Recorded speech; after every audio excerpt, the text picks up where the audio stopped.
Question 3. How did you use media technologies in the construction and research, planning and evaluation stages?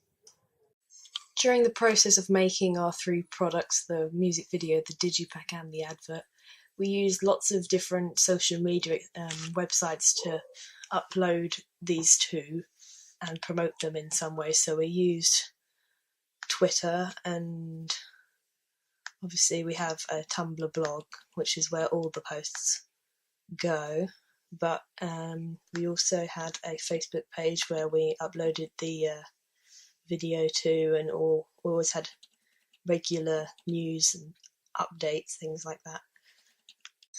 Throughout the whole process of making our products, we constantly used a site called, we regularly used a site called SurveyMonkey, and it was very useful because we could create these surveys and then upload them to our social media websites so anyone could answer them, and it was very useful for our, in terms of audience research, because we discovered a lot of things, what people wanted to see in a music video, what worked and what didn't work. We did surveys on our digipack, what people liked about it, what they'd recommend changing. We also did a survey on the video, what they liked about it, what genre they thought it was, and it was very useful. I used Tumblr as the main sort of blog where I uploaded most of all of the posts, really. So I have audience research on there, analysis, digipack analysis, feedback, and all the questions and videos and so on. Final Cut was what we used to edit the video completely. What we did was we had the track of the song on the bottom part here, and then we had the video timeline, and we put those together. We muted the original sound from the video because obviously it's not needed, and we combined those 2, and we cut what we didn't want in the video, and we just edited it, put in transitions and added filters and so on.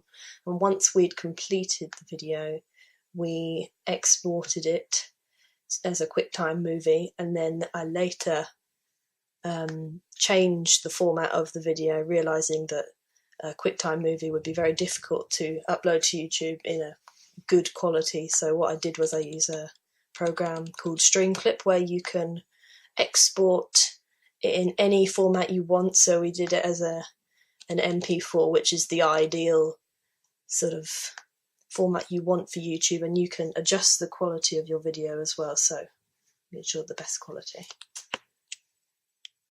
Once the file was in the correct format, we were able to upload the video to YouTube. And if I just get on my channel, you can see we've got the video on there, and I also have questions on there. So I have the question 1 video version, which I uploaded to YouTube, and the final draft of the music video, Glory Days. Once we'd uploaded the final draft to YouTube, we were then able to copy the link and put it on all our social media websites so everyone can see that we've uploaded it. When we were filming the narrative side of Glory Days, we used quite a good camera. It was a Canon SLR to do sort of location shots and promotional stills for the music video.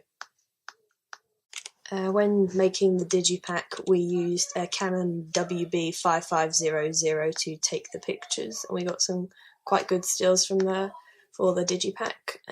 Obviously we edited them, as well as using Photoshop to edit our digipack. Before we actually started adding text to the image we'd taken on the Canon for the digipack, we edited the picture on this site called Picnic. Basically we sort of softened the image, added some grain to it, and put focus on just essentially Toby's face.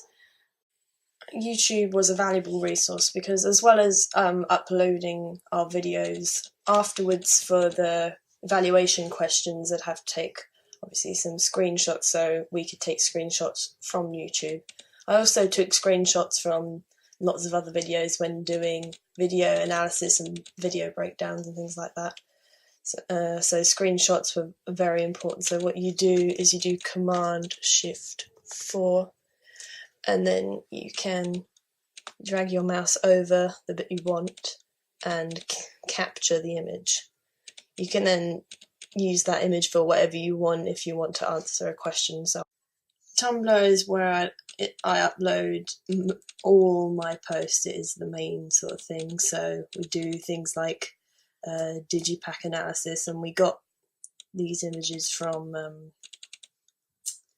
on just Google or getting screenshots from YouTube. I take a screenshot of the results we got from SurveyMonkey, and I'd get the screenshots and then I'd upload them to my blog, so you're clearly able to see the results of what people thought, so I can display what needs to be changed. The blog also has links to all our social media. It has links here to YouTube. It has a link to our archive, our RSS, the website, for example. The website, we have the video on there, so we can promote that. We also have the making of pictures, a gallery on the digipack. We have about the artist. This is also connected to the blog, so you can look at things like the digipack disc and the gag reel. I was able to upload the album digipack advert to our Tobias Jones website, so that obviously helps promote that.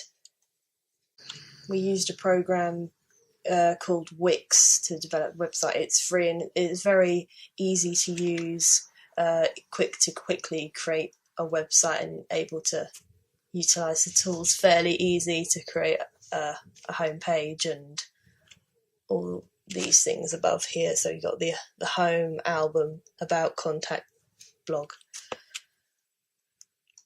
And if I quickly wanted to get feedback or interview someone, I'd use a voice memo to record people's voices on my iPod here. And what I could do, once I had recorded this, I could send myself an email or upload it directly to the blog. As well as writing blog posts on my Mac, I could also quickly upload them on my Tumblr app and post. If I took photos during class or did location shots on my iPod, I could get the photos and upload them to Tumblr. I used Photoshop once we'd edited the image on Picnic to add fonts to the image. We added an iTunes logo and we added the Iridium Productions logo.